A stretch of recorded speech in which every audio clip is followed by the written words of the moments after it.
Bienvenido nuevamente. Como primer tema de esta segunda unidad vamos a hablar acerca del interrogatorio de testigos. El interrogatorio directo de testigos es importante porque nos permite acreditar nuestras proposiciones fácticas desde o a través de estos medios de prueba u órganos de prueba. Por eso es importante que conozcamos bien nuestra teoría del caso porque solamente así podremos identificar cuál es aquella información que los testigos deben de proporcionar con la finalidad de coadyuvar a la acreditación de nuestras proposiciones fácticas. Es decir, identificar aquella información relevante para nuestra teoría del caso que los testigos deben de proporcionar durante el juicio. En cuanto a las aproximaciones al concepto de teoría del caso, tenemos, por ejemplo, al profesor Julio Fontanet, quien entiende que el interrogatorio directo es aquel que factúe el abogado que presenta, que ofrece al testigo, con el propósito de establecer o aportar pruebas sobre alguna de sus alegaciones o proposiciones fácticas. Según Blanco Suárez, por ejemplo, puede ser conceptualizada como la revisión de los propios testigos durante el desarrollo del juicio oral con la finalidad de que a través de las preguntas que formulamos podamos acreditar nuestras alegaciones o las afirmaciones de hecho con relevancia jurídica, es decir, las proposiciones fácticas que componen nuestra teoría del caso. En cuanto a los objetivos del interrogatorio directo, son tres. El primero, como ya lo hemos mencionado, el testigo nos sirve para acreditar nuestras proposiciones fácticas, ¿correcto? Sin embargo, también el examen directo o interrogatorio tiene otros objetivos o finalidades. Por ejemplo, acreditar al propio testigo, solventar la credibilidad del testigo. Pero también el testigo nos puede servir para introducir evidencia material al juicio oral o prueba documental. Estos dos aspectos son muy importantes y a veces se descuidan o no se tienen en cuenta, ya que siempre se tiene la idea de que el único objetivo del interrogatorio directo es acreditar nuestras proposiciones fácticas. Pero ojo, los testigos o el interrogatorio directo también nos puede servir para que los testigos o peritos puedan servir del vehículo o puedan ser el vehículo a través del cual nosotros incorporamos al proceso de evidencia material o documental. La función del interrogatorio directo o el interrogatorio directo, doctores, debe ser efectivo, lógico y persuasivo. Tiene que ser fluido, dinámico. Debe ser, como les voy a explicar ya en las clases en vivo, como el diálogo entre dos amigos que cuentan o que conversan sobre un suceso determinado. Debe ser lo más espontáneo, fluido, coherente, lógico y persuasivo posible. La preparación del testigo, estimados doctores, es un aspecto muy importante que muchas veces se descuida. Muchas veces tenemos un testigo que conoce de los hechos, conoce lo que ha sucedido, pero por no prepararlo adecuadamente, ese testigo no proporciona toda la información relevante que podría proporcionar. Y la preparación del testigo debe diferenciarse con la inducción al testigo a que declare falsamente, ¿no? Lo cual, como ustedes saben, es un delito. La preparación legítima del testigo no tiene nada de irregular y más bien es recomendable hacerlo. Y eso pasa, doctor Les, desde explicarle al testigo, como yo siempre señalo, por qué es importante su declaración o cuáles son aquellos hechos que a través de su declaración queremos acreditar. Dividir su declaración en tres partes para que el testigo pueda ubicarse y en caso de que, por ejemplo, en determinado momento se olvide de algo, él sepa a qué parte de la declaración se le está haciendo, por ejemplo, el refrescamiento de memoria. La preparación del testigo también parte de cosas tan elementales como explicarle cuál es la dinámica de la audiencia, quién le va a hacer las preguntas primero, quién le va a interrogar después, qué tiene que hacer si escucha que alguna de las partes formula una objeción, explicarle dónde se va a sentar. Importante también explicarle que su interlocutor es el juez, que tiene que, por lo tanto, cuando responda a las preguntas, mirar y dirigirse al juez. Explicarle se puede hacer si es que se olvida información que para nosotros es importante, ¿no? Explicarle que ahí, por ejemplo, se va a utilizar una técnica, la del refrescamiento de memoria, con la finalidad de ayudarlo a que él pueda recordar aquello que ha olvidado. Repasar los hechos con él es bien importante, que tenga clara cuál es la porción de hechos que se pretende acreditar a través de su testimonio. Comentarle qué debe hacer si no entiende alguna pregunta, si le formulan alguna pregunta confusa, por ejemplo, durante el contrainterrogatorio. Y por supuesto decirle que debe responder con la verdad entendida como aquello que él recuerde respecto a los hechos que son objeto de su declaración. El interrogatorio directo, doctores, como ustedes saben, hay pruebas que se produce, como el testimonio o la pericia, y hay pruebas que se incorporan, ¿no es cierto?, como los objetos, la evidencia material o los documentos. Se dice que el interrogatorio directo es una prueba de producción porque los elementos de prueba, es decir, la información que proporciona el testigo, surge durante la misma declaración, durante el mismo examen directo del testigo.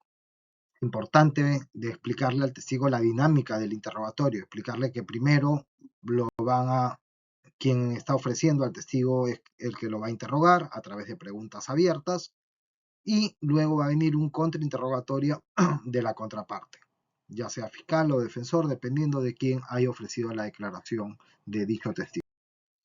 Y como saben bien, la dinámica es la siguiente. Primero el interrogatorio directo, luego viene el contrainterrogatorio, y luego puede haber un reinterrogatorio directo y un recontrainterrogatorio. Acá hay un aspecto importante a tener en cuenta. El reinterrogatorio o el reexamen directo o redirecto se debe de hacer, o las preguntas que se formulan deben de circunscribirse a aquella información que haya surgido durante el contrainterrogatorio. Es decir, en el reexamen directo no se pueden hacer preguntas que se debían respecto a información que surgió durante el interrogatorio, porque para eso ya hubo el interrogatorio y ya hubo el contra.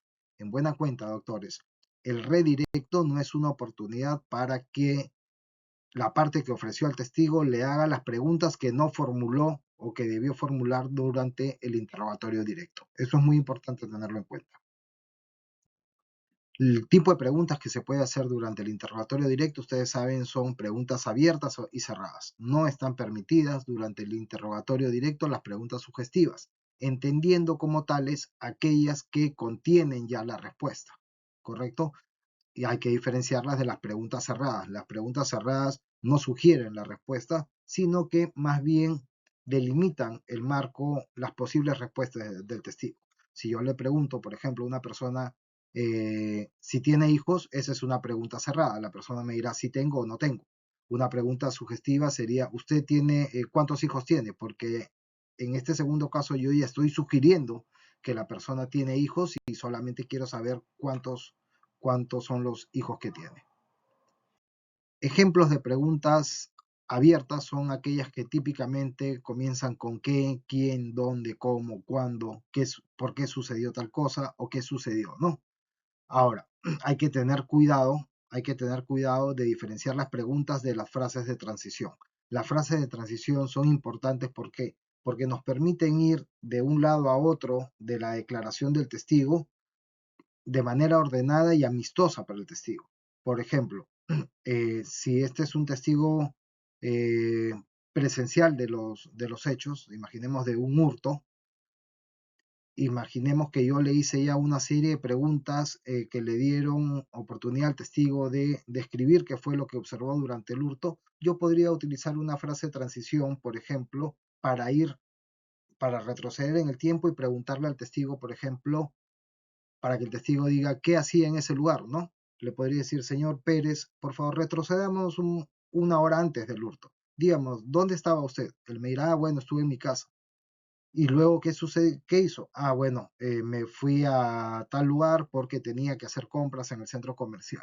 Imaginemos que en el centro comercial fue donde sucedió el hurto, ¿no? Entonces, esta frase de transición nos permiten ir saltando en el tiempo, pero de manera ordenada, para que el testigo no se confunda, no se pierda en los hechos que presenció y no generar confusiones que eventualmente pueden hacer que no se comprenda la información que el testigo está proporcionando o se entienda de modo desordenado. Para elaborar un buen interrogatorio directo, doctores, primero que nada tengo que conocer bien mi teoría del caso. Es decir, tengo que conocer el caso y haber identificado qué porción de los hechos es la que este testigo me permitirá acreditar. Preguntarle sobre lo que nos interesa, no irse por las ramas, ¿de acuerdo? Hacerlo de manera ordenada. Se recomienda, por eso se dice que el interrogatorio sea cronológico, es decir, que uno le vaya haciendo las preguntas al testigo en el orden cronológico en el que él percibió los hechos por los cuales viene a declarar. ¿De acuerdo? Pero eso no quita, y esto es bien importante, que si es decir, la narración cronológica o el orden cronológico no quiere decir de que no nos detengamos en determinados aspectos que sean relevantes y que sea importante desarrollar. Por ejemplo, si es un testigo presencial, que nos describa cómo estaba vestido el asaltante, ¿correcto? Y tener cuidado porque a veces se comete el error de pasar muy rápido, pasar revista muy rápido a qué fue lo que sucedió, pero se descuida entrar o en este tipo de detalles que pueden ser muy importantes para la acreditación de los hechos. Y enfocar la atención del tribunal en lo más relevante. Como les digo, no irse por las ramas ni enfocarse en asuntos que finalmente pueden resultar periféricos. Como vuelvo a insistir, es bien importante que el examen directo sea acorde con la teoría del caso. Yo no voy a, pues, a realizar o hacerle preguntas a un testigo que eventualmente, cuyas respuestas eventualmente pueden dañar mi teoría del caso. Debo de enfocarme en lo relevante. Después de que desarrollo lo relevante, yo puedo usar frases de transición para que el testigo me hable de otras cosas, pero es importante que el testigo narre detalladamente lo que él percibió respecto a los hechos.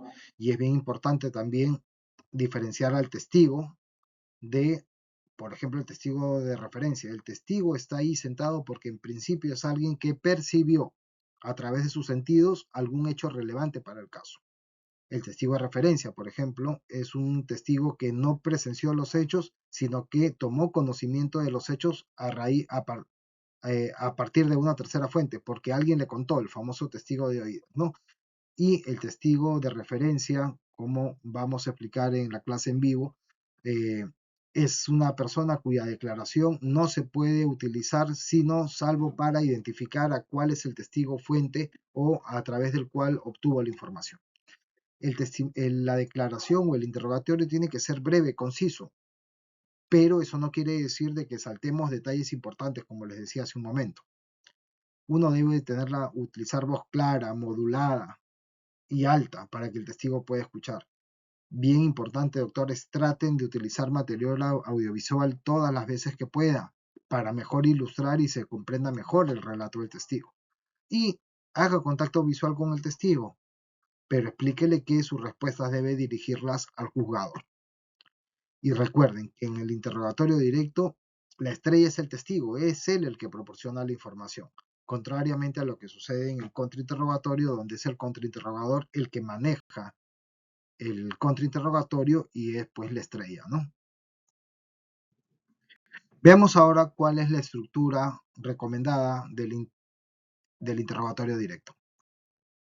Un primer esquema respecto a la estructura del interrogatorio, y es el que a mí más me gusta y trato de utilizar más, es el que va desarrollando hecho por hecho y luego entra en los detalles de ese hecho. Por ejemplo, ¿no? Si el testigo habló de que vio a una persona arrebatarle la cartera a una señorita, entonces, después de que me cuenta eso, yo aterrizo y desarrollo determinado hecho que para mí es importante. Por ejemplo, la vestimenta, cómo estaba vestido, qué prendas de vestir usaba, de qué color eran, etc. Otro tema que me interesaría desarrollar es las características físicas de la persona que le arrebató la cartera. Ya si yo voy, el testigo habla de un hecho relevante e inmediatamente lo desarrollo. Un segundo esquema es el que el testigo habla del hecho 1, el hecho 2, el hecho 3, el hecho 4 y al final se va al detalle de cada uno de los hechos. A mí no me gusta mucho este esquema porque se puede perder información en el camino o el juez puede que eventualmente no quede claro a qué hecho pertenece cada uno de los detalles que está dando el testigo. Por eso que para mí es recomendable el primer esquema. El testigo habla de un hecho y lo desarrolla. Sigue hablando, comienza a hablar de otro hecho y lo desarrolla. Y ahí se va avanzando de manera ordenada y sin perder de vista el desarrollo de los detalles que son muy importantes. Como les decía, doctores, bien importante que usen apoyos audiovisuales en la declaración del testigo. Este es un cuadro, los invito a que lo vean con paciencia, pero que, por ejemplo, nos dicen que cuando alguien solamente le cuentan algo, ¿no? Un cuento o lo que fuese, y solamente lo escucha, al inicio se acuerda o retiene el 70% de la información de lo que le han contado, pero después de 3 horas ya solamente recuerda el 10%. Cuando uno solamente ve aquello que, la información que la determinada información, después de 3 horas se acuerda solamente del 20%. Cuando uno lo escucha y lo ve, miren cómo se eleva dramáticamente el porcentaje de lo que uno retiene a 65%. Por eso que es bien importante que en la declaración de sus testigos usen mapas, fotografías, croquis, todo lo que le permita a ustedes mejor ilustrar la declaración del testigo con la finalidad de que, número uno, se entienda mejor la declaración y número dos, la información que proporciona el testigo se mantenga durante más tiempo en la cabeza del juzgado. En el interrogatorio debemos utilizar lenguaje común, directo, no hacer preguntas que contengan categorías o conceptos jurídicos. Por ejemplo, no hacerle preguntas al testigo del tipo, díganos, cómo usurparon el bien que usted poseía. No, no hagan ese tipo de preguntas porque la usurpación ya es un concepto jurídico que tiene determinados presupuestos, ¿correcto? Pregúntenle al testigo, díganos, ¿qué sucedió el día de los hechos? ¿Quiénes fueron, qué conducta desarrollaron las personas que fueron denunciadas? Y el testigo hablará de que sí, vinieron un grupo de personas, ingresaron violentamente al inmueble, ¿no? Nos sacaron a la fuerza y es totalmente distinto que uno haga preguntas sencillas usando lenguaje común a utilizar preguntas que ya contengan conceptos o calificaciones jurídicas. Escuchen al testigo, dejen que hable, pero cuidado, tampoco permitan que se les vaya por las ramas. Y si hay alguna debilidad del testigo, adelantarla y explicarla. Por ejemplo, si es un testigo que no tiene buena visión o que estaba relativamente lejos de donde sucedieron los hechos, explicarla y darle, con la finalidad de darle credibilidad al relato del testigo. Y por último, doctores, traten de no leer su interrogatorio, es decir, no tengan ahí un cuestionario con las preguntas. Pueden tener identificados los temas y algunas preguntas que para ustedes son claves. Pero cuando uno se vuelve esclavo del papel y tiene un balotario de preguntas ahí, muchas veces pierde la atención de lo que el testigo está respondiendo, porque puede suceder que uno le pregunte sobre un tema al testigo y el testigo da una respuesta que daría pie a que se haga una pregunta distinta a la que uno tiene ahí anotada, que es la siguiente pregunta por hacer. Entonces, eso a veces cuando uno hace una relación de las preguntas que se tienen que hacer, a veces nos quita contacto y hace que desatendamos eventuales respuestas de los testigos que nos pueden ayudar para desarrollar algunos otros temas que también son relevantes. Bien, doctores, para cerrar, recuerden que en el interrogatorio directo el testigo es la estrella. Y no deben de perder de vista que el testigo o el interrogatorio directo nos sirve, uno, para acreditar nuestras proposiciones fácticas. Dos, para utilizar al testigo como vehículo a través del cual introducimos evidencia material o documental. Y tercero, muy importante también, para solventar la credibilidad del testigo. ¿De acuerdo? De acuerdo al profesor Fontanet, se sugiere el siguiente esquema. Primero las preguntas de acreditación, luego las preguntas introductorias respecto a los hechos, luego la narración del hecho principal, y este es el corazón de todo interrogatorio directo. Luego pueden ir a preguntas descriptivas, periféricas, luego presenten la evidencia, ¿correcto? O utilicen al testigo para introducir evidencia y luego corroboren esa evidencia con la propia declaración del testigo.